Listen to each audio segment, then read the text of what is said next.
Billy Ray wrote an incredible script. It just felt to me like if Rod Serling were still here and still writing, that this is the kind of thing that he would have written. I knew it was something that, in the right hands, done, you know, A+, it could be an incredibly intense and fun ride. Billy Ray was a screenwriter we had long admired, and he had been thinking about World War II and the young men who were soldiers in World War II and how they had to accept an incredible amount of death around them as a commonplace occurrence, and he thought that that was a really rich and sort of unmined area for a genre film. Boys, you keep worrying about dead bodies, you're gonna be one.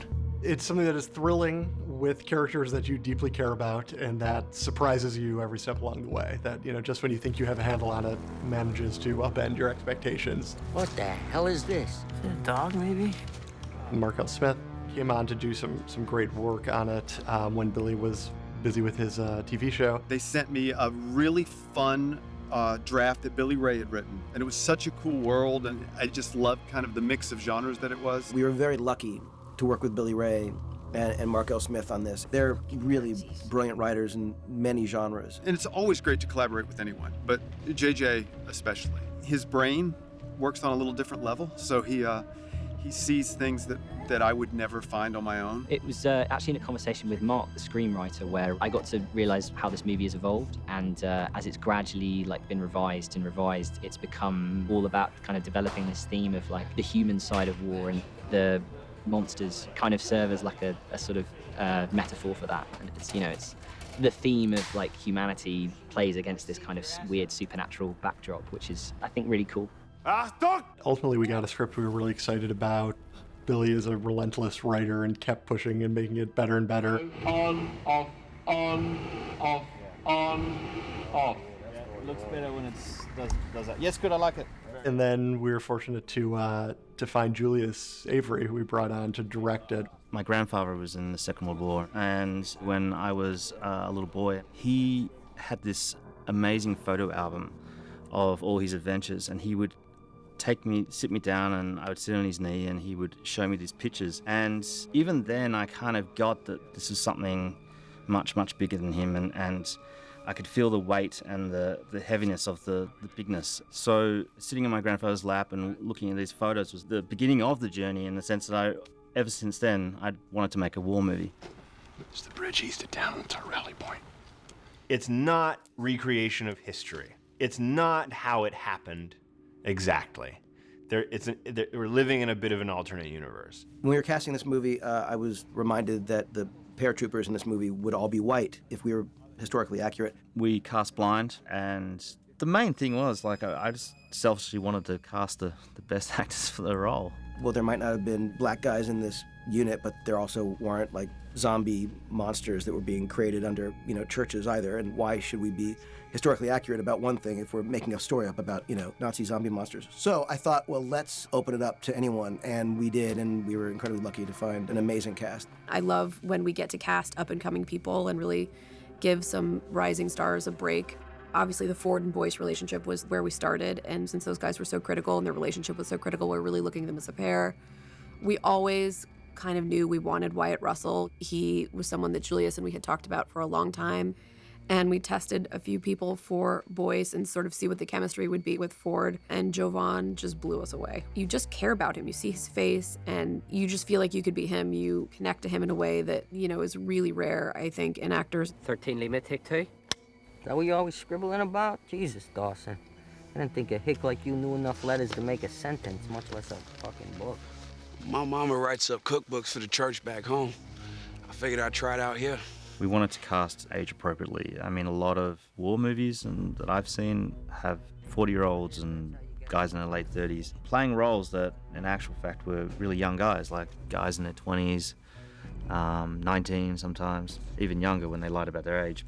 So I wanted to cast a bunch of guys that felt like they were in their 20s, and that was a big win for me. This is a very large project, and it's very ambitious, and Julius is the perfect director for it because he's, for lack of better terms, he has the balls to do it.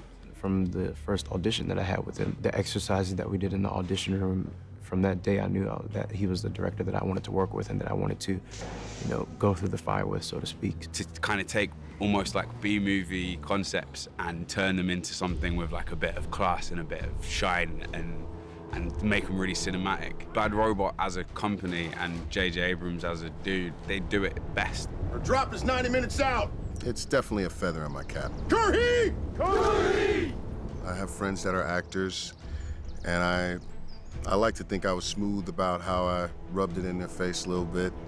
I'm going off to London to work on a JJ Abrams picture. JJ is creating these wonderful worlds with magic and mysticism, but also with love of history. I've been equating this a lot to Indiana Jones and things like that, because you have this very realistic world, but then this added bonus that only JJ can do. Bad Robot is one of those companies you really want to work for, because you know that it's going to be big, it's going to be entertaining, it's going to be great characters, it's going to be a great story.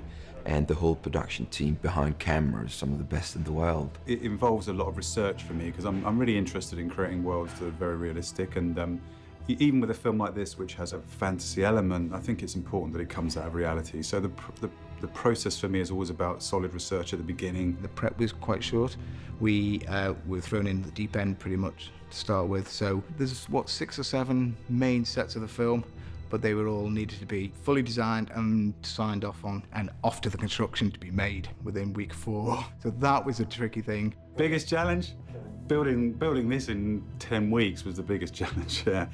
The steel thing should not be there. Julius has quite an impulsive way of working. He likes to sort of turn up into a set and feel it, and then ideas start to come on the day.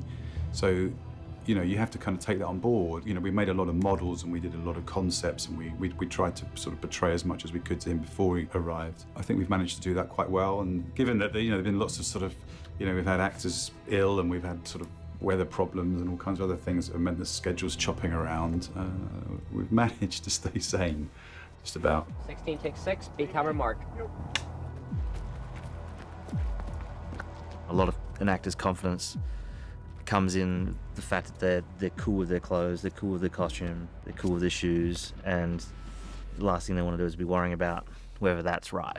Anna Shepherd was amazing to work with. She's, I think, one of the best period costume designers in the world. She's done everything from Inglourious Basterds to Schindler's List, you name it. She did Band of Brothers. I was very into making sure the costumes felt authentic, real, lived in, and she stood there with me whilst I fussed over every stitch and was very supportive in making sure that I was happy with the authenticity. Even right down to how patches were put on, because the soldiers themselves put them on, they did it with different stitch and different techniques. Some were better than others, some were really bad at it, so it was messy. I had been obsessed with the paratroopers' helmets and how they looked, and one particular thing was the netting, the gauge of the netting. I was very particular on, and I said, I really love the netting, the gauge of in Saving Private Ryan. She said, oh, okay. That next morning, she had the actual netting that went on the paratroopers' helmets from Saving Private Ryan. I was so impressed and so thankful. When you go in, you do a nice splash with your hands. I introduced the film to Freddie Joe. He's tough, he's really tough, but he just gets the best out of people, and making actors look like soldiers, making them look like the real deal. They wanted the actors to be Army, act Army, look Army, paratroopers, so I agreed to sign on, and then basically flew out here on a Monday, and Tuesday started training. He's a military man, and he's been in action, and he has that experience, and he was able to educate them about the harsh realities of armed combat. There was really no hiding for them, because I was on top of them 24/7. Every time they stepped out of line, I was right there to fix them the military way, which is not fun for some people. He was really great at making us understand the reality of what we'll never know the reality, but the actor's understanding of what's it like to be in this situation and have to fight. That's like something that I really loved when I read this script, is I was like, this feels to me like what the scariest horror films were like in the 80s. They're kind of about something. They're about like a fear that we have or a paranoia that we have about human nature. There's this thing about what war does to a person and how it transforms them. So there's a really natural correlation between that and zombies, what zombies are. It starts with the writers, and they came at it not like it's a genre movie, not as a monster movie, but as a movie about these characters that you're going to care about. There's a kind of sweetness to it, which is, I think, really important in a movie that gets as twisted as Overlord does.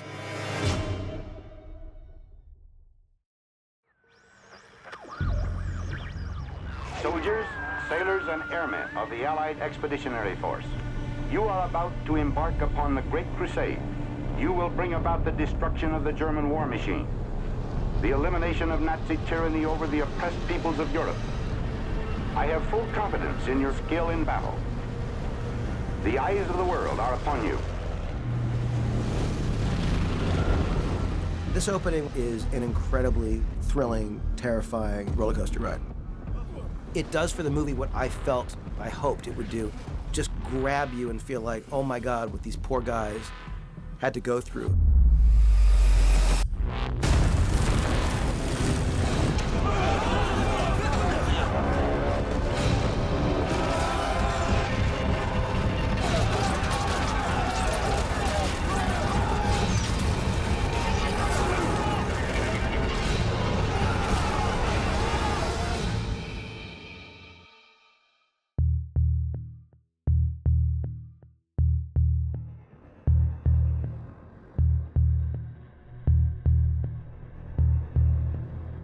There's a documentary attention to detail in the sense we had to make the C-47 look exactly like they were. The art department designed and built a one-to-one size, real size replica fuselage section down in South Wales, and then they put it on a low loader, trundled it all the way up here. It had to come in sections, had to be then welded together, and the whole thing was about a 16-ton fuselage. And we put that thing on a thing called a gimbal, which basically means that you can move like this, up and down, side to side, and it shakes. And then therefore the poor individuals inside get the real sensation as though their plane is flying, and especially when it's being hit by God knows what. That was actually our first sort of week and a half's worth of filming. 3 Foxtrot, take 8.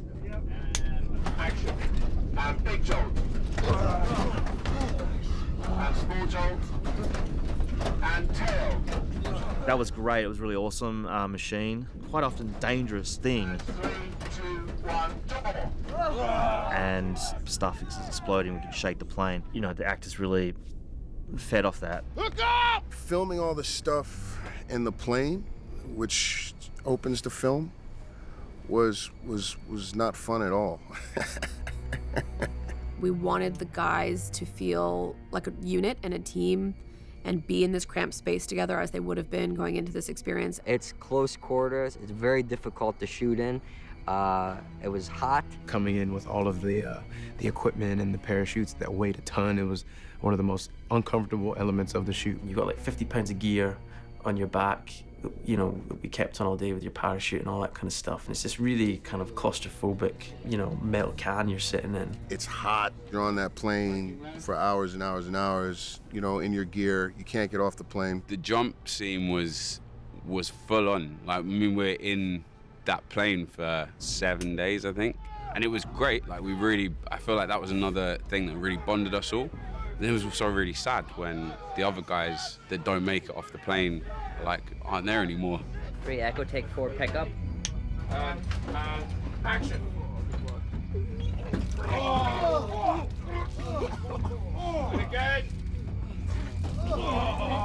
We did this thing where we had to put it's like a bar that you put in your mouth, a clear bar, and then you put it around the back, and then it comes out, and then it comes out your actual mouth. There was one point I thought that it was happening for real, and I couldn't really tell if I was or not. I didn't, but that was pretty gross, actually. It was disgusting. On one of the takes, Wyatt slipped, and his foot for a second goes out of the door, and he's holding me, and it's like, ugh, And it was just a moment where like it was really happening, and it was like, okay, I could like fall out of the plane right now. And it was just like one of those little accidents where, you know, you get them every so often in a take, and it's real, it's really happening. The drop scene, that was intense. The stunt guys on that, the stunties were like, they were on point. They were so great. They did some amazing stuff. It was an exciting sequence to shoot. It was actually, there were parts of it were obviously very emotional, people getting shot and their buddies getting shot. And then, you know, you got that intensity of all the stunts happening and our lead character, Boyce, and his whole journey. So it's kind of, hopefully, it's all edge of your seat stuff. It's working out how we achieve those so that they look fantastic on camera, but also our performers or actors are safe. We all just grit our teeth and got through it. It takes a lot of time. It's worth it, but it takes a lot of time. And then physically, it can be quite demanding. It's one of those things in hindsight, yeah, when you finish, it's a rewarding experience, but when you're in the midst of it, you're like, okay, I'm done now. It wasn't pleasant at all, but I was proud to be with this group of actors that take after take, moment after moment, consistently just gave 100% of themselves over and over and over and over again, because it was like a trillion angles, a billion takes. Everybody just gave everything they had. Everybody was going for it every single take. Let's go! It also gives you a huge appreciation for what our military goes through. My appreciation was already there for what our military goes through, but it has just grown exponentially.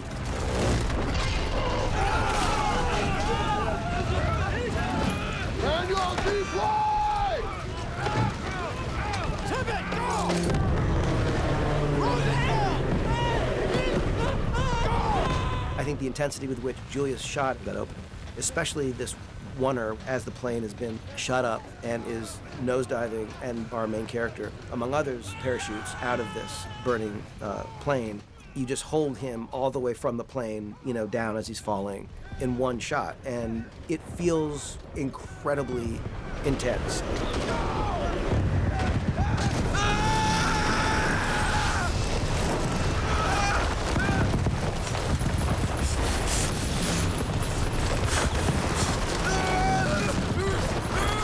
It's a cool sequence that doesn't need to be there, but because it is, I think, connects you even more to the main character. And it also, I think, tells the audience in a kind of subconscious way, you're in really good hands in terms of the filmmaker.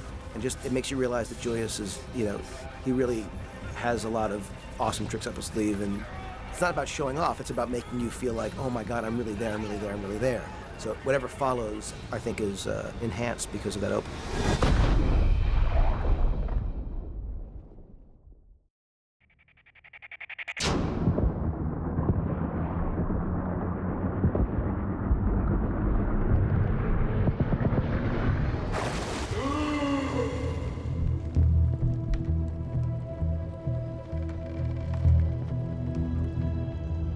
Wanted to treat it with the utmost respect and dignity, and, you know, make it a great character story and make it a great World War II movie, and then also add this sort of special sauce on top of it. Bet you sell 1 million copies. I'd buy one. Thanks, buddy. And Chase, I was thinking maybe me and you could team up. You know, use some of your pictures in it. That way, I won't get blown up. I kind of think it makes sense that Dawson would step on a mine. It's horrible. It's really horrible that it happens to him. But yeah, Dawson steps on a mine. That way, you get a cut of the profits. And then he's gone. 13 Muller, take 2. Mid-sentence as well. That way, you get a cut of the profits, and we get ourselves. It's just to add insult to injury. He didn't even get to finish his sentence. Not bad.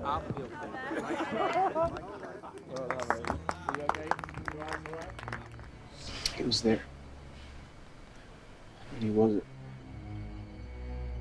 Overlord is a very strange concoction because it is a war movie, but it is a horror film. It's an action movie, but it's also a drama. Julius did an amazing job walking this tightrope. Julius was the one who really did the heavy lifting and keeping this thing on the rails, and he really got the feeling of what the opening reel needed to be to set the table for then what becomes, I think, an incredibly bizarre creepy and freaky film. What is that on it? Looks like an eyeball. That's not normal. Hey, turn off the fucking light. Jeez, sorry. God damn, it doesn't matter what it... Party marker? Kind of looks like a jackal. You know? Satan's dogs. Patrol hell. Rip your spirit right out of your body and take it straight to the devil. It's not a jackal. Where do you come up with this shit? Church.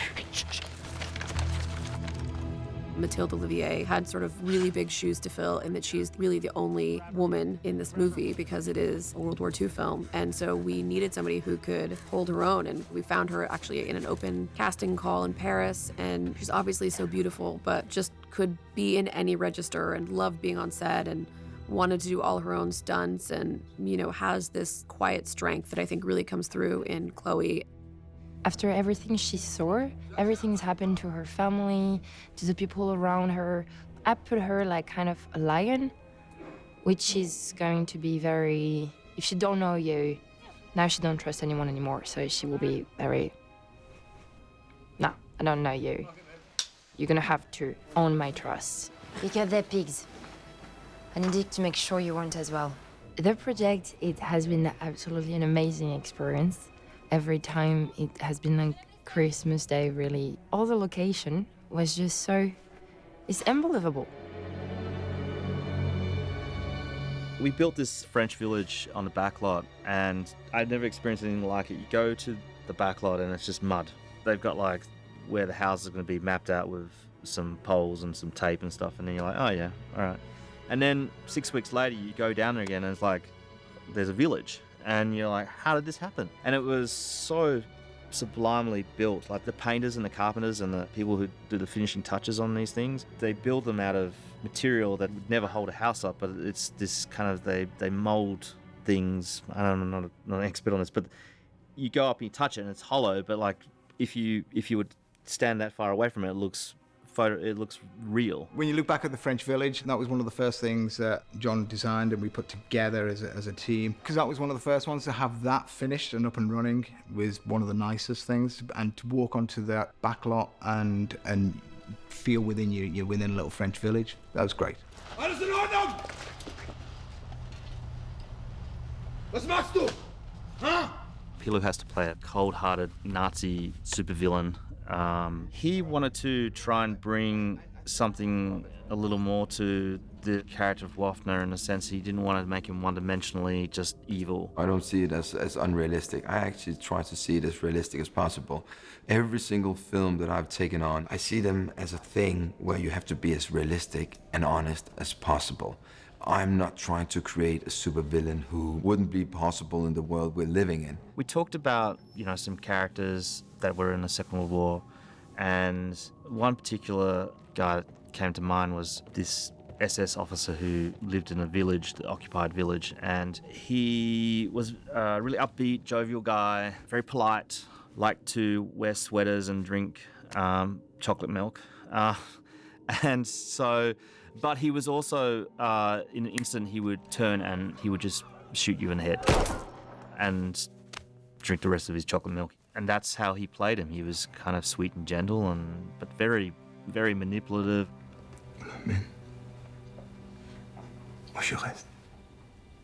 Instead of him busting down a door, we wanted him to knock politely on the door and sort of ask politely if he could come in. Yeah, it was very interesting to see him play it in a kind of unexpected, kind of friendly way. It's really unsettling. J'étais occupée. Tu faisais quoi? Je me suis occupée de ma tante.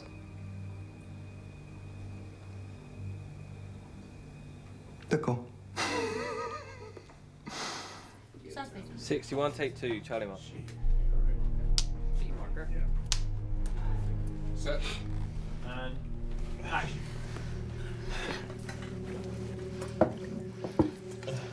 Is it bad? No, you're gonna be all right, Chase. Is it bad? Chase, No, you're gonna be okay. Is it bad? Chase, relax. No. You're gonna be all right.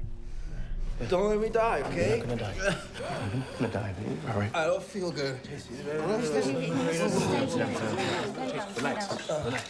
The prosthetics team have done such a cool job on this. The bullet wound, they take a mold of your chest basically, and then they create another chest and just put it right over, and you couldn't see where your body began in this prosthetic start, but there's 2 bullet holes in it. And it was so real that when you would look down, like I would find it hard not to gag a little bit. Chase's change in the movie, you start off with a guy that's really sweet, and the last person in the room that you would expect to be a threat, he ends up getting shot and dying, and you're sort of, at that moment in the movie, you're sort of crying. And then all of a sudden, he's resurrected, and you find yourself sort of laughing and kind of rejoicing, and then things become very terrifying and intense. And I think even though he's become something else, he's very human at the same time, because we've been through all the human emotions in a short, brief time. Iain did such a great job at nailing that. He really understood that to be really afraid of this thing he becomes, you have to love him first. I feel good. When they put this prosthetic on you, and you've got bullet holes in it, and they've got these tubes that go up, basically, and they squirt out the blood. I remember the whole time we were doing it, I was just dying for the toilet. But I couldn't get unconnected from the wires and stuff. We put up little less. So eventually we finished it, and I was like, ran down to the toilet. And as I started in the toilet, I noticed the tubes had been disconnected, and they were just still dripping blood everywhere. So like, I'm standing at this urinal, doing the toilet, and there's just blood all over the urinal, all on the floor. And some guy just walks in the toilet and looks at me, and he's just like, I just didn't know what to, it was too long to explain. I was just like, yeah, I'm having a bad day. My head hurts.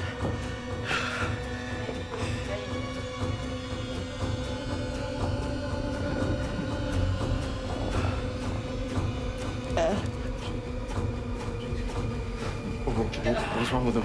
I don't know. 61 Zulu takes him.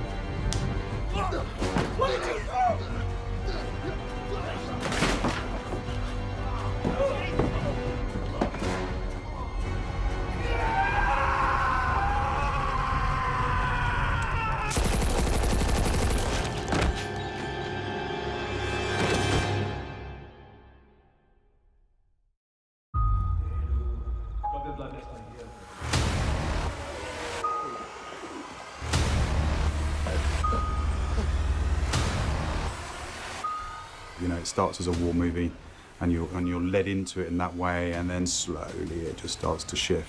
And then it goes off. It goes off.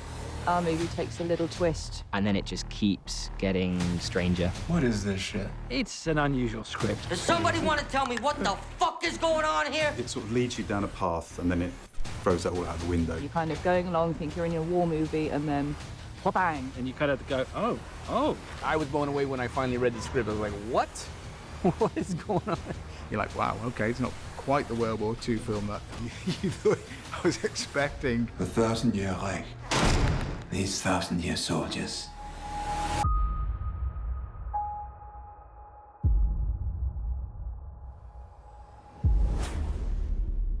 Monster movies are great and best when you believe the situation, you believe the characters, you're truly invested, and you get something that is rationally impossible, clearly extreme, clearly horrific and freaky and bizarre. And I just thought the opportunity of saying, we're going to spend nearly the first half of this movie just getting to know these, young men who are going into war, and we're going to, little by little, take you into a place where you're suddenly in the depths of a terrifying, clearly genre movie, but hopefully because you love the characters, because you relate to them, you believe the world, you believe the situation, and it's that much scarier.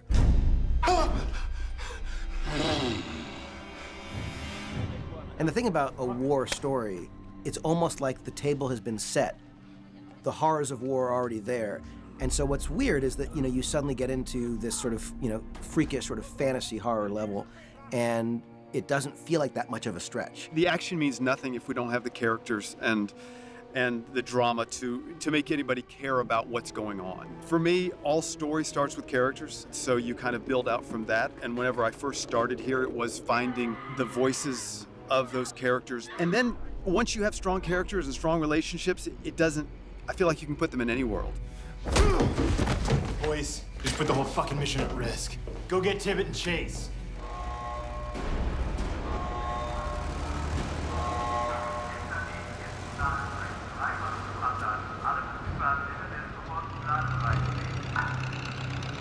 In terms of the actual locations, I think the one that caused Harriet, the location manager, the most grey hairs was this back of church location.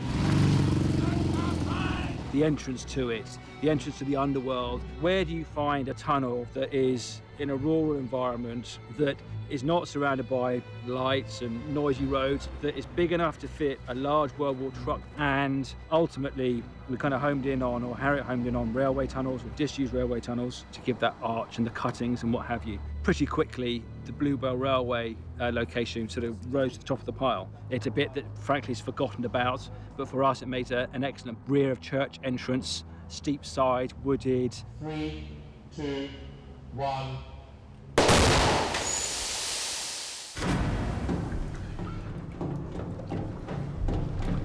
This is where they had Jacob. The underworld was the big ticket item in our production design, and it was always going to be the thing that we thought would be the most memorable, and so we wanted to spend the most time on it, and we really wanted it to have a layered look and tell a story of its own. So our idea was that this church had been there for a long time, built on this site where this tar was oozing up out of the ground, and that it would go back centuries. Maybe originally Celtic ruins are there, and the church was built on top of that, and over the years had been appropriated by different groups in this area. And then, of course, in the present of the movie, the Nazis have taken it over and built their lab there. The first time I went to see the laboratory set, all the detail was just so perfect. Everything was just so absolutely amazing. You just literally have to be here and do your line and do your best, because you've got already that, which is wow. Well, I'm gonna try to be in the same level. This is all carved polystyrene, treated and painted as stone. Magic of the movies. The Nazis have created this little bunker area. So all this shuttered concrete is, of course, only plaster. Then we come through into the corridor here, and then we come into what is the tower room. Our main character, Ford, comes along with his explosives, and this takes us into the main upper laboratory. John, our designer, came up with this idea of having them all hanging in bags, so you never quite see what's in there. To start with, you just see all these weird, horrible, hanging creature things. But all the stone is just like a polystyrene, just like a foam finish. Everything that's plastic. This is all made lightweight, foam. We're moving down into the reanimation area. We've got this poor young lady here who's got nothing left of her apart from a head. Prosthetic guys who are quite brilliant have created these floating limbs, pretty gruesome. All the construction team have been quite brilliant on this. They've done a really great job, and it feels spookily real. It's very good. You know, like everyone keeps saying, I'm lost when I walk through this. And that was kind of deliberate, to try and create a world that you got lost in and was disorientating as well as claustrophobic. I've wandered around this set a couple of times when there's been nobody here. And, you know, it's pretty scary and kind of confusing. You wanted a place where who knows what's through that door. It's something a little bit spooky. You never know what's coming around the corner.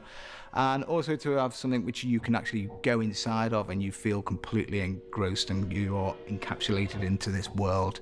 I think it always really helps. We've got a few areas in this particular set with green screen extensions, but it's very much a enclosed space, 360 space, where you can shoot anywhere and do whatever without huge visual effects extensions or cost. So put it all the money on screen straight away.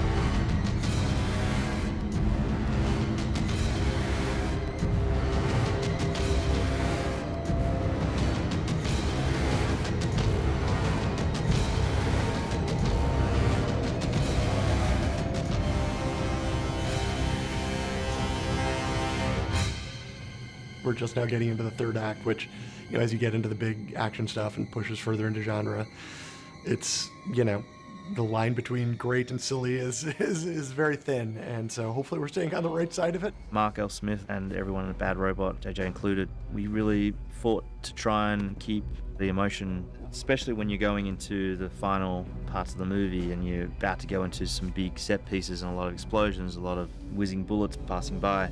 If you don't care about your characters, then you switch off. All right, here we go.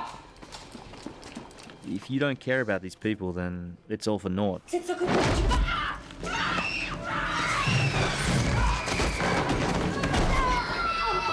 There's some pretty gross, like crazy prosthetics in this movie, and I'm hoping it doesn't terrify people too much, but I kind of secretly hope it does.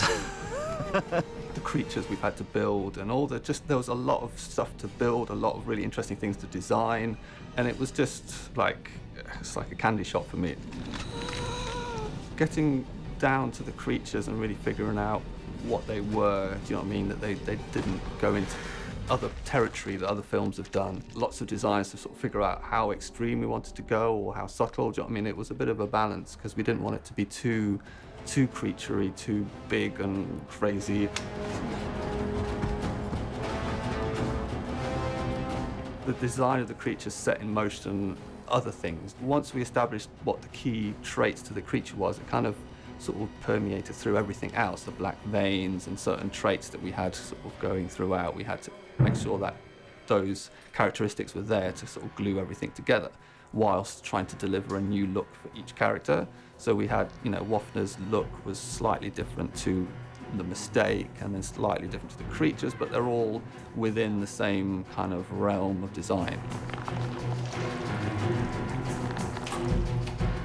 One of my favorite prosthetic effects in the movie is this character that we call the Mistake, which is this really odd, formerly human, but currently whatever the hell it is, character that comes after some of our characters. And it was, you know, an incredibly designed, beautifully performed, really terrifying, mostly in camera character. We always like to capture things in camera as much as possible and not just rely on visual effects. And the character we called the Mistake was completely makeup effects. We didn't enhance him really at all, aside from his arm. And he was an incredible performer. I mean, his performance is as good as anything in this movie. And it's so fun when you get to that. It's the movie magic we all sort of dream of. And it's so much more fun than having people run around in green suits and figuring it all out later. The Mistake was a character that Julius and JJ really wanted to get right. He was sort of the failed experiment, one of the soldiers that they were testing sort of the black serum on, and he's the one that went wrong. So he's got like an open autopsy scar that's kind of like bursting open, and an old scar on his head where they've kind of cut open his brain or something, do you know what I mean? And an arm missing from an injury that hasn't grown back because they've been injecting him and trying to grow the limb back. But it's all kind of gone wrong, really. So it was a nice character to build on that sort of design front to sort of really figure out what is the Mistake, what is the failed experiment, why hasn't his arm grown back? So it was kind of just finding all those little subtle sort of bits in the character to really kind of refine him with like a big scar over his eye. They're just nice little details that we kind of enjoyed adding into it.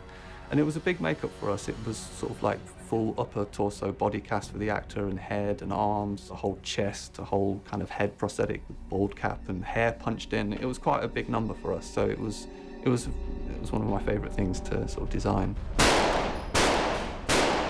We still hadn't figured out what we were going to do for the main creature villain, and we were trying to nail down what the look was going to be for Waffner. And I said, I know it's kind of weird and twisted, but I've always wanted to know what it'd be like what it would look like if someone was shot in the face. And JJ's eyes lit up, and he's like, "That's really cool. Let's explore that." And you know, having someone with half their face missing for a portion of the film was going to look pretty out there and wild. Oh man, this is sick shit. It was a combination of prosthetics and VFX working together, where they do the prosthetics, but also when we wanted negative space, they did that with VFX. It's a pretty terrifying, gruesome look.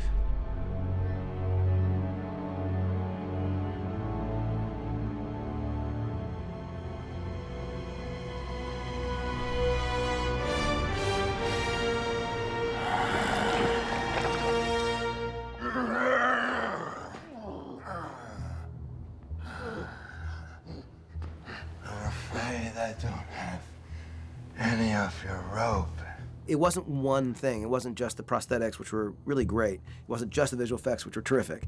And it wasn't just the performances, which were awesome. It was sort of this combination of all of that under Julius's eye to make sure that you really felt like this was something that was physical and real, that this wasn't, you know, some creature put in later in CG.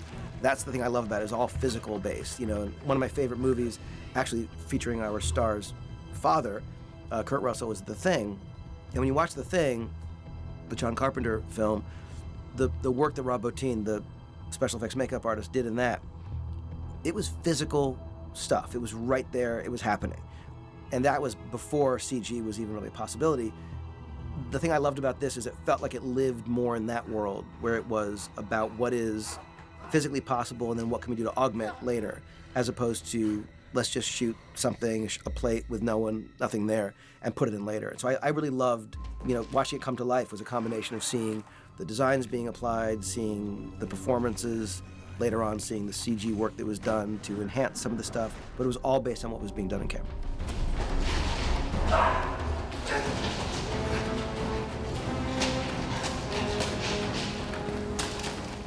Almost at the end when I'm running away and I've got a flamethrower.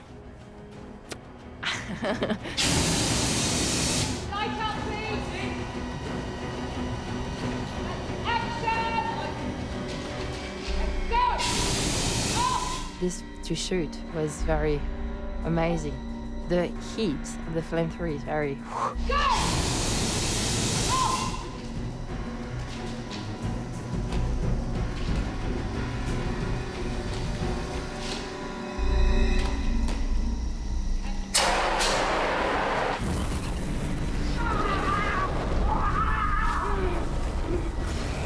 We've got a nice mix in there of different weapons, M1 Garand, the M1 Carbine, the Thompson, and a Springfield 03 Sniper, which is quite nice. That we've had Tibbet up in the attic firing out the window and things like that. It's looked very good.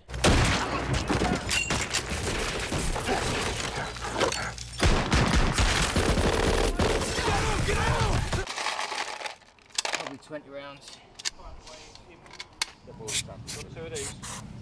We're using firearms from 1944, so making these things run and keeping them running over, 20 takes is a big challenge, because these things are getting old. So we have some great engineers in the background keeping them running.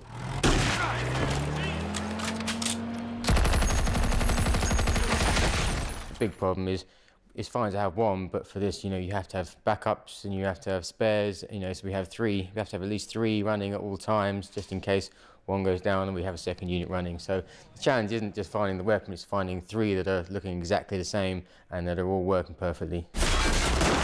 Don't stop shooting! It's a 2-person gun, you bastard! Shit! I think the most rewarding part is when we get a 70-year-old gun firing and it fires absolutely perfectly for 20 takes. I think for us, that's the most rewarding part of it, I'd say. Kind of as they all run towards us, we go in on him. And then over the over here.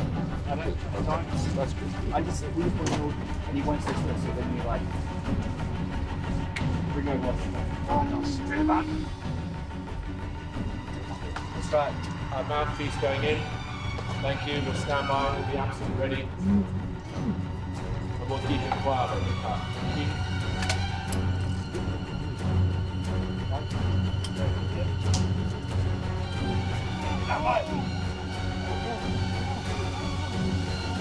Let's talk!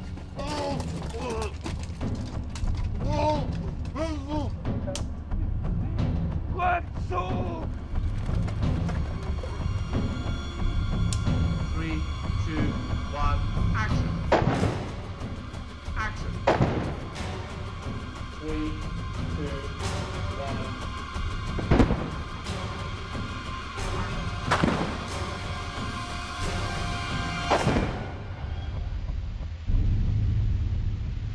Not there, please. Not there. We're just going to make safe. I think I'm done with this. Thanks.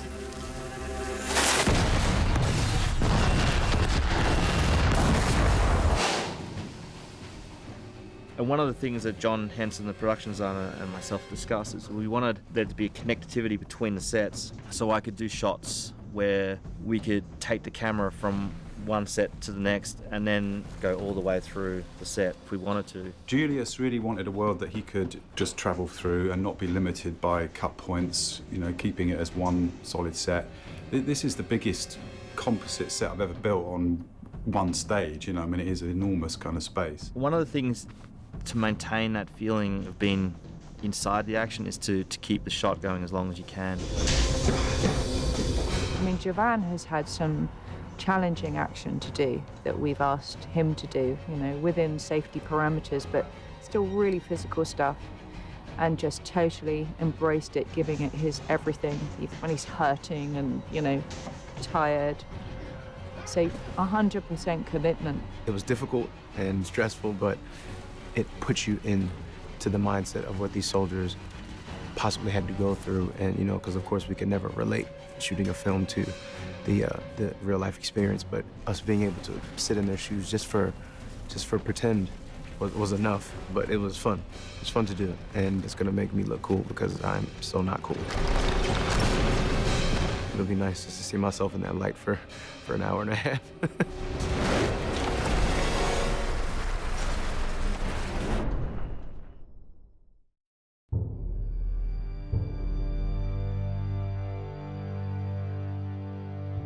Julius knows what he wants to see.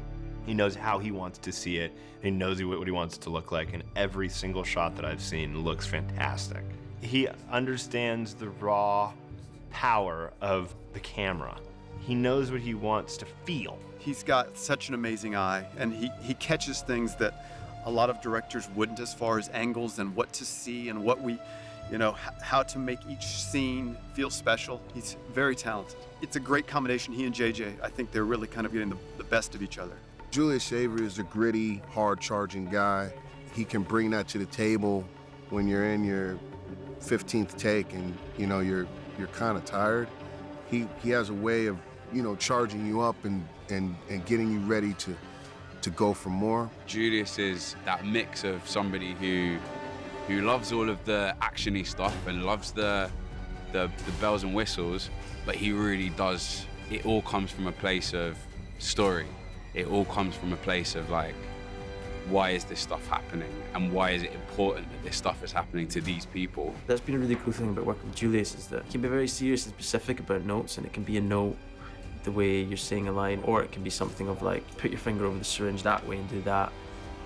But on the other hand, he creates quite a free set, you know. He's very much like, yeah, try something, you know, if you've got an idea, yeah, go with it. You know what, can I say it instead of, you know the one, I feel like I could run a mile? Yes. Can I say it there and say, my head hurts, bang. You know, and if it's not working, he'll tell you, but otherwise he'll just be like, yeah, let's you know, give me options.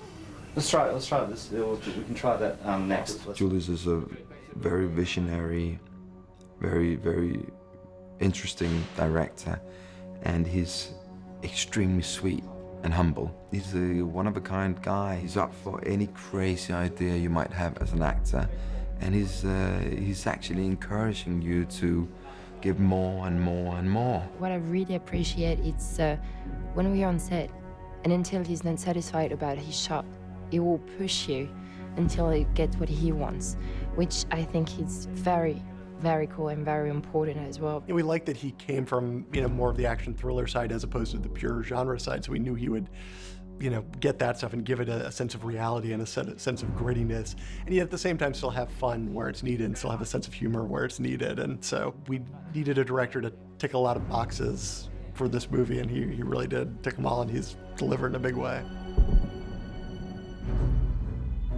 At first, when I met JJ, I was really, really nervous. But in the first few minutes, he really sort of put me at ease, and it was kind of like that for the whole filmmaking experience. He always made me feel like I knew what I was doing, and it's really important in this business to have someone that, when you're starting out, that can sort of be a guide through all this craziness. JJ Abrams, he's continually daring, and it seems as though he's constantly evolving, and just when you think you know what he's going to do next, he turns whatever notion you might have about him on its head, and that takes a lot of bravery. What's great about doing a movie for someone like JJ is that he loves to tell stories, and he loves film, and he's studied film. He's a total cinephile, so that energy is something that it's contagious, And being able to execute a vision for somebody like that, who's also working at the highest level, and to be able to do that with somebody like that, for somebody like that, it's a privilege. Something that makes JJ Abrams one of the best filmmakers that we have now is that he has a real love for cinema. You really know that he really cares about storytelling and about the spectacle of going to the movie theater and seeing something that's cinematic, but it's fun, and it actually, you leave with more than just like, oh, that action scene was really great, or that thing was great. You're like, I love that character, and I love this element, and I think the best filmmakers are people that are fans of films, people that love movies. They make the best movies.